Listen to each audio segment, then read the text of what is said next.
Hola, muy buenas, bienvenidos a Academia Movistar Golf. Hoy les presentamos uno de los programas más apasionantes y más interesantes que se pueden encontrar para todos aquellos que les encante el golf, que quieran saber de su historia y demás. Hoy contamos con la presencia de Ernesto Montes, que es el editor de nada más y nada menos que los documentos más antiguos de la historia del golf. Ernesto, bienvenido a Movistar Golf y te voy a preguntar muchísimas cosas, porque a mí esto me apasiona, la verdad.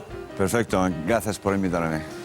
Bueno, Ernesto, tú de repente un día, me imagino que apasionado del golf como todos nosotros, decides investigar, decides empezar a buscar todos esos documentos para conocer lo máximo de la historia del golf y sobre todo cuándo comienza. Claro, fue curioso el proceso porque además lo descubrí registrándome por un torneo en línea. De pronto vi un link donde ponía historia del golf y ahí descubrí la cronología de estos documentos. Cuando vi que el primer documento era de mediados del siglo XV, automáticamente se me encendió una luz. Dije, aquí tiene que haber cosas fantásticas, ¿no? ¿Cuánto tiempo le has dedicado a esto? Pues fueron casi 3 años. Casi 3 años. Desde que tuve esa idea, el primer viaje a Escocia, hablar con la gente de la Biblioteca Nacional, presentarles un poco la idea que yo quería hacer. Yo me he dedicado al mundo del libro, de los facsímiles durante muchos años. Y estuvimos unos 3 años. Teníamos todo más o menos localizado. Pero hubo un documento, las reglas originales del golf, que tardamos un poco más de tiempo hasta que la compañía honorable nos dio el ok. Bueno, vamos a ir, si te parece, un poco cronológicamente. Perfecto. Y además te voy a hacer preguntas sobre cosas que me han llamado la atención. Yo llevo hablando con Ernesto pues ya un tiempo para preparar este programa. Y, por ejemplo, 1457 es una fecha importante porque es el documento más antiguo que hay hoy en día en la historia del golf. Pero casualmente ese documento es la prohibición del rey Jaime II de jugar al golf.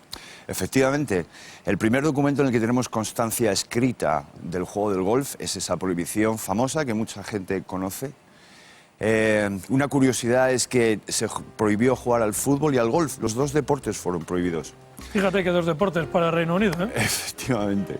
Y además, bueno, el motivo de esta prohibición era fundamentalmente el que Inglaterra atacaba al Reino de Escocia constantemente, siempre intentando quitarles territorio.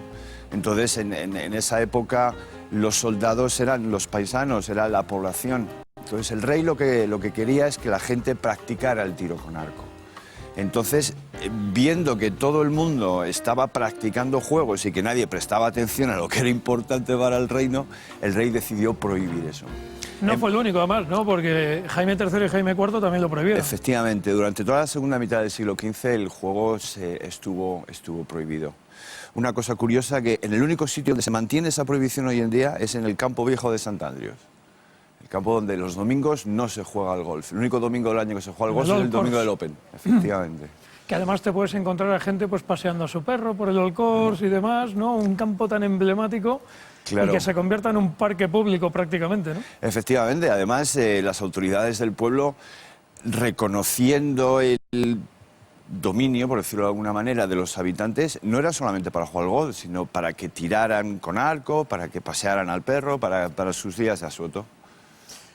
Bueno, luego hay otro documento interesante que es las compras de palos y bolas que hizo el rey de Escocia. Háblanos un poco de... Porque claro, me hace gracia que se guarden incluso documentos de este tipo, ¿no? Que se hayan guardado, que existan, ¿no? Algo tan particular como, y tan personal como que el propio rey compre unos palos y unas bolas. Ajá. Sí, curiosamente esa prohibición nunca se levantó. Nunca se hizo un documento legal diciendo ya no está prohibido jugar al golf. Fue el matrimonio entre el rey escocés y la hija del rey inglés lo que estableció la paz entre los dos reinos. Entonces, claro, intentábamos buscar esa documentación para demostrar que el golf ya era legal jugar, por ejemplo, ¿no? Entonces ese documento nunca se hizo. Lo que encontramos fueron las actas del tesorero mayor del reino, donde se estipulaban una serie de compras que se hacían de material de distintos juegos, de arquería, el fútbol incluso, de material que compraba el rey. Entonces, con ese documento, por decirlo de alguna manera, establecemos que el juego ya era legal, por decirlo de alguna forma, por lo menos que no estaba perseguido, ¿no? Otra cosa curiosa es que en esa documentación incluso figura una apuesta que perdió el rey jugando al golf y que se pasaron a través de los presupuestos generales del Estado. Cuéntanos, Ernesto, porque un deporte que comienza en Escocia y que resulta que las primeras bolas, las tienen que importar de Países Bajos. ¿Cómo es posible que los Países Bajos tengan bolas de un deporte que han inventado otros? Porque todavía no estaba inventado el juego. El golf se cree que es una continuación de una serie de juegos que se han jugado a través de la historia. O sea, juegos de bolas y palos hay hasta en las dinastías chinas de hace 2000 años. Pero había un juego particularmente en los Países Bajos que se llamaba el chol, que era básicamente patear sobre hielo. Entonces, las bolas más adecuadas para eso eran bolas de madera. Así que en vez de haber un hoyo, lo que había era un palo clavado. Había una especie como de estaca donde había que acercar y golpear esa bola. Entonces se cree que fueron los comerciantes, los soldados que viajaban a los Países Bajos que vieron ese juego y lo importaron a Escocia. Entonces las primeras bolas se comenzaron a traer desde Escocia. Curiosamente, uno de los documentos de la colección, un aristócrata de la época le propuso al rey escocés el hecho de poder empezar a fabricar bolas de golf en Escocia. Eso fue ya 10 o 12 años después. Un poquito ¿no? más tarde, efectivamente, las famosas bolas de plumas, las feathery balls, con las que se jugó durante más de 250 años. Entonces, esas bolas, al venir de ese juego, luego se adaptaron. Ya necesitábamos que la bola pudiese volar un poquito, ya no jugábamos a ras de suelo. Entonces empezaron a hacer las bolas con las plumas, que se cosían con piel.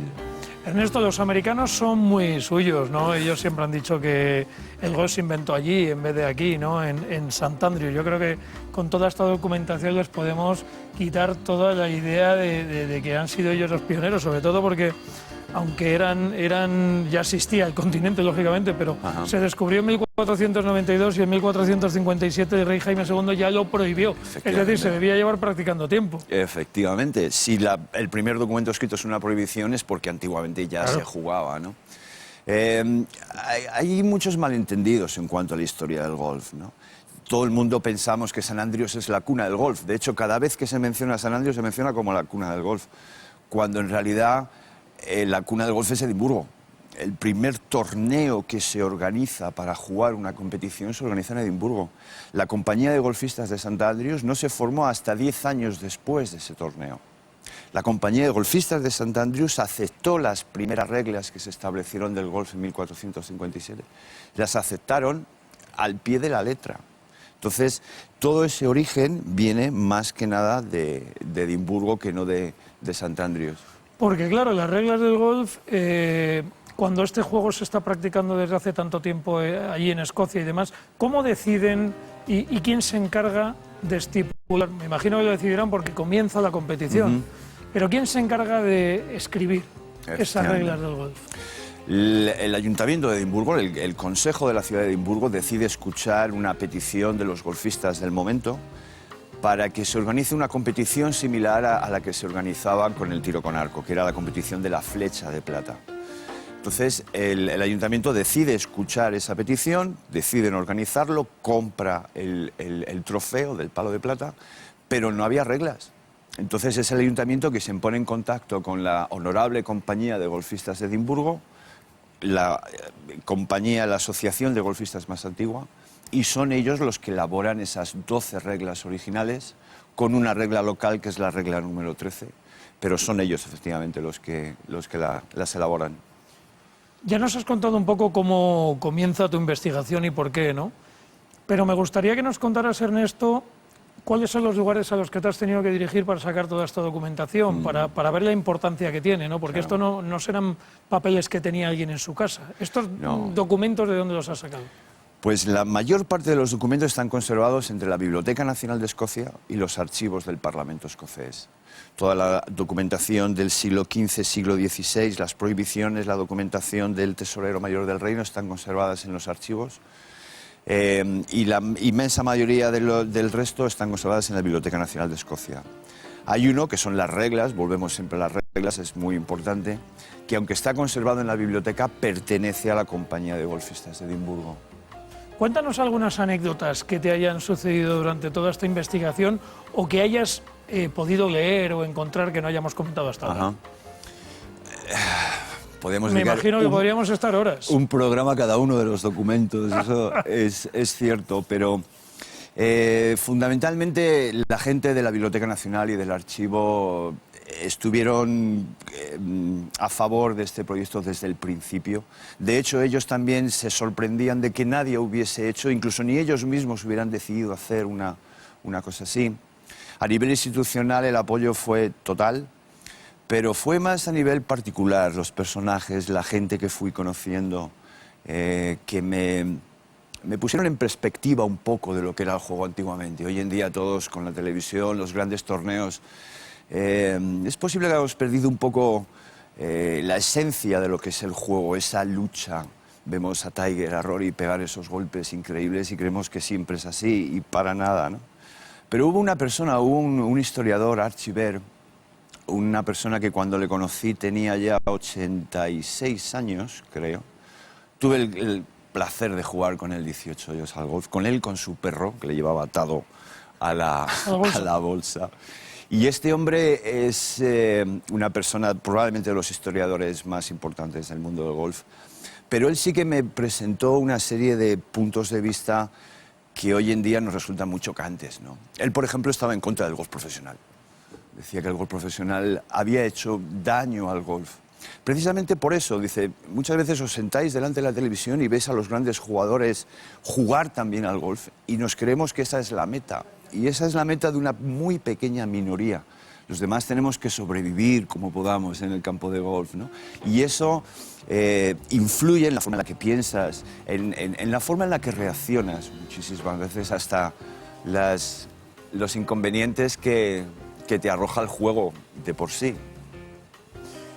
Me imagino que una vez que se ha puesto, bueno, se han juntado todos estos documentos y que ha salido, pues, un libro, le podíamos llamar, con este cúmulo de documentos, has tenido la oportunidad de estar con jugadores muy importantes. Tenemos una imagen, por ejemplo, de tu persona entregándole a Jack Nicklaus alguno de estos documentos, que me imagino que para un hombre como él también estará maravillado de tenerlos, porque tampoco fue él el que investigó, ¿no? Fuiste tú en este caso.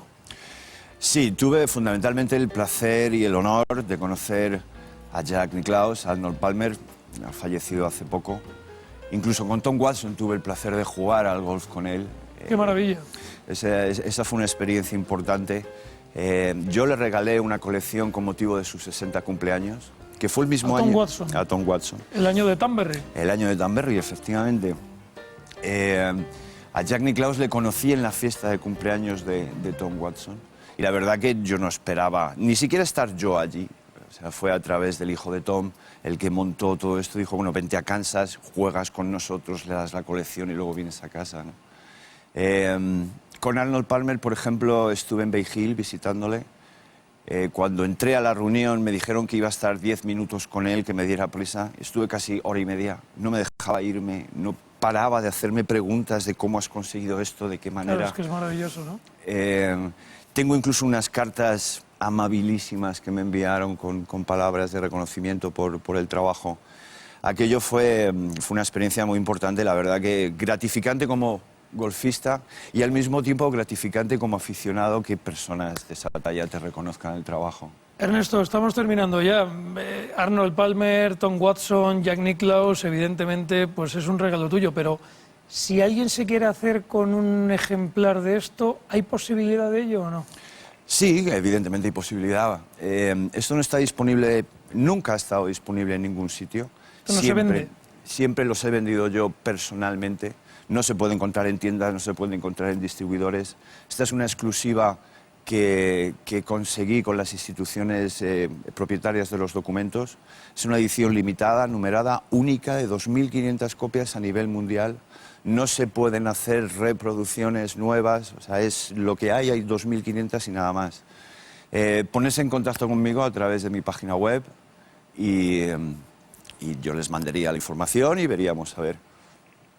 Ernesto, enhorabuena. La verdad es que es un trabajo impresionante, es maravilloso y gracias por haber venido a contarlo aquí a Movistar Golf, porque yo creo que toda la gente que es aficionada y que tiene interés por saber de dónde viene este maravilloso deporte, pues yo creo que ha tenido que disfrutar mucho. Gracias a vosotros por invitarme. Pues ya lo han visto, los documentos más antiguos de la historia del golf, aquí en Movistar Golf para todos ustedes. Gracias por su atención, hasta la próxima.